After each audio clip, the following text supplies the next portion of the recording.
Assalamualaikum warahmatullahi wabarakatuh. Perkenalkan, nama saya Miftahul Fitri, NIM P2A922020 kelas A. Di sini video ini saya buat untuk menjawab persoalan kelima untuk memenuhi tugas ujian akhir semester pada mata kuliah media pembelajaran matematika berbasis ICT. Baiklah, video kelima ini saya buat untuk menjawab persoalan kelima pada soal-soal yang sudah diberikan sebagai tugas UAS mata kuliah media pembelajaran berbasis ICT ini, di mana soal kelima ini ialah menjelaskan bagaimana kelemahan yang ditemukan dan cara-cara praktis mengatasinya kelemahan yang ada tadi pada pembelajaran matematika, baik berbasis weblog, pembelajaran berbasis game, dan juga pembelajaran berbasis komik. Nah, pertama kita bahas dulu dari kekurangan pembelajaran berbasis web. Nah, dalam pembelajaran tentunya ya, dalam setiap jenis pembelajaran berbasis yang kita pakai itu pastinya memiliki kelebihan dan kekurangannya masing-masing. Nah, dengan adanya kekurangan tersebut lah guru diminta untuk meminimalisir atau mencari solusi atau cara penanggulangan mengenai dari kekurangan-kekurangan tersebut. Meskipun secara keseluruhan kekurangan tersebut tetap ada, karena pada hakikatnya kelebihan memang untuk disandingkan dengan kekurangan. Nah, pada kekurangan dari pembelajaran berbasis web itu ialah pertama, keberhasilan pembelajaran berbasis web itu bergantung kepada kemandirian dan juga motivasi belajar dari siswa itu sendiri. Jadi solusi yang praktis itu adalah pendidik itu benar-benar harus memiliki strategi yang sesuai untuk membangkit motivasi dan semangat belajar siswa. Jadi sebelum mengembangkan atau menerapkan pembelajaran berbasis web, tentunya guru-guru harus terlebih dahulu nih melihat karakteristik siswanya. Apakah siswa tersebut cocok dengan pembelajaran berbasis web atau tidak, seperti itu. Jadi mereka tidak cepat bosan dengan pembelajaran tersebut, seperti itu. Yang kedua, akses untuk mengikuti pembelajaran dengan menggunakan web itu seringkali menjadi masalah bagi peserta didik karena keterbatasan sinyal. Sebagaimana yang kita ketahui bahwasanya weblog itu kan memerlukan sinyal ya. Jadi cara mengatasi kendala seperti itu ialah dapat dilakukan dengan cara guru itu bisa menyiapkan materi untuk diakses secara offline. Jadi dengan demikian siswa itu dapat mengakses nih materi tersebut atau materi tadi tanpa khawatir lagi dengan sinyal internet, atau meskipun akses internetnya itu hanya bisa di tempat-tempat tertentu, misalnya siswa itu bisa mengunduh materinya dalam sekali tempuh dan mengaksesnya saat di rumah nanti secara offline, seperti itu. Lalu yang ketiga itu kekurangannya ialah dibutuhkannya panduan bagi pembelajar untuk mencari informasi yang relevan, dikarenakan informasi yang biasanya terdapat dalam web itu pasti sangat beragam ya. Nah, solusi yang diberikan adalah guru bisa memberikan edukasi kepada siswa mengenai bagaimana cara mencari informasi yang relevan dan juga benar dari blog-blog yang ada, seperti itu, agar tidak jadi miskonsepsi siswa dengan materi yang sedang berusaha dia pahami atau dia cari dari blog-blog tersebut, seperti itu. Dan kelemahan terakhir atau kelemahan paling terbesar dari penggunaan weblog ini sendiri adalah kurangnya interaksi langsung antara guru dengan siswa maupun antar siswa dengan siswa.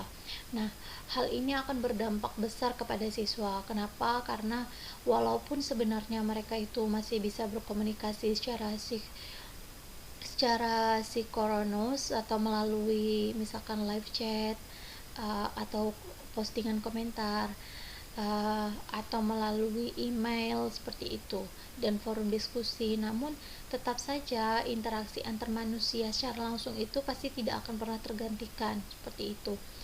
Nah, solusi yang tepat atau yang bisa diberikan untuk permasalahan atau kekurangan ini ialah dengan cara membuat model dan materi pembelajaran yang lebih menarik lagi daripada sekedar memberikan materi, misalnya nih memberikan materi dalam blog tersebut. Lebih baiknya guru membuat atau pendidik membuat media yang lebih interaktif lagi, misalnya bisa membuat pembelajaran yang lebih interaktif. Misalkan jika di dalam web blog itu hanya menyampaikan materi-materinya saja, mungkin guru bisa memasukkan link berupa game dan lain sebagainya untuk meningkatkan interaksi dengan siswa seperti itu. Nah, atau mungkin guru bisa juga memanfaatkan video tadi yang bisa di-upload di YouTube itu, atau memanfaatkan aplikasi pembuat media pembelajaran interaktif untuk menarik minat belajar siswa. Nah, meskipun susah, hal ini tentunya sangat-sangat membutuhkan dukungan dari pihak-pihak sekolah, terutama jika pendidiknya itu masih mengenal teknologi. Jadi sekolah itu dapat membantu menyediakan sejumlah pelatihan daring. Jadi kelemahan-kelemahan ini sebenarnya bisa diatasi dengan cara bahu-membahu, antara kelemahan siswa bisa diatasi oleh guru, dan mungkin kelemahan yang guru miliki bisa diatasi oleh sekolah, seperti itu. Lalu yang kedua, kekurangan dari game seperti yang kita tahu kan, game itu pasti akan membuat kita menatap layar komputer atau gadget itu dengan terlalu lama gitu. Nah, saat bermain game, jadi otomatis akan terganggulah atau membuat kesehatan mata siswa itu akan menurun. Bisa dimulai dari mata lelah, mata minus bertambah, sampai kerusakan saraf mata yang paling fatal. Nah, dengan dan juga kemampuan motorik anak itu akan menurun, sehingga pertumbuhan badannya itu tidak maksimal, dan juga anak itu berisiko mengalami obesitas. Kenapa? Karena game itu rata-rata kita habiskan dengan cara duduk. Nah, jadi untuk mengatasi hal ini ialah dengan cara mengurangi waktu bermain game. Jadi guru itu harus membuat kesepakatan dengan siswa mengenai jumlah jam dalam sehari dan pada jam berapa saja mereka bisa bermain. Lalu tetapkan aturan untuk berhenti bermain game apabila waktunya itu sudah habis. Dan kekurangan kedua itu ialah membutuhkan alat dan juga media tambahan, serta suasana kelas itu sering menjadi tidak kondusif. Nah, untuk memainkan game kan kita tahu nih, atau menggunakan pembelajaran berbasis game itu kan pastinya siswa harus memiliki perangkat, baik itu berupa handphone, komputer, ataupun laptop. Nah, solusi yang bisa ditawarkan kepada siswa itu adalah siswa bisa memainkan game tersebut di rumah saja. Jadi di sekolah itu guru hanya mendemonstrasikan mengenai penggunaan gamenya bagaimana. Jadi siswa bisa langsung mencobanya ketika mereka sudah sampai di rumah dengan cara mengklik link game yang sudah guru berikan tadi, seperti itu. Terutama solusi yang tepat ya bagi sekolah-sekolah yang mungkin tidak memiliki fasilitas komputer yang memadai dan tidak membolehkan siswa membawa HP, seperti itu. Namun guru masih tetap ingin menerapkan media pembelajaran berupa game tadi. Nah, yang ketiga itu, misalkan nih, jika sekolahnya itu membolehkan membawa HP, dan guru bisa menerapkan game tadi ketika belajar, berbasis game tadi ketika belajar di kelas. Nah, dampaknya itu adalah atau kekurangan itu adalah siswa terlalu asik main, sehingga kurang memperhatikan waktu yang tersedia. Jadi solusinya ialah sebelum menerapkan pembelajaran berbasis game ini, guru harus men-setting terlebih dahulu pembelajarannya, men-setting waktu pembelajaran yang perlu dipersiapkan dengan matang, sehingga apa yang ingin disampaikan dan juga baik dari game maupun tujuan pembelajaran itu bisa disampaikan dengan baik. Dan terakhir itu ialah komik. Kekurangan dari komik itu sendiri ialah, pertama, komik itu sebagai media visual atau grafis yang tidak akan terlihat efektif jika digunakan kepada peserta didik yang tidak dapat belajar dengan media visual atau grafis.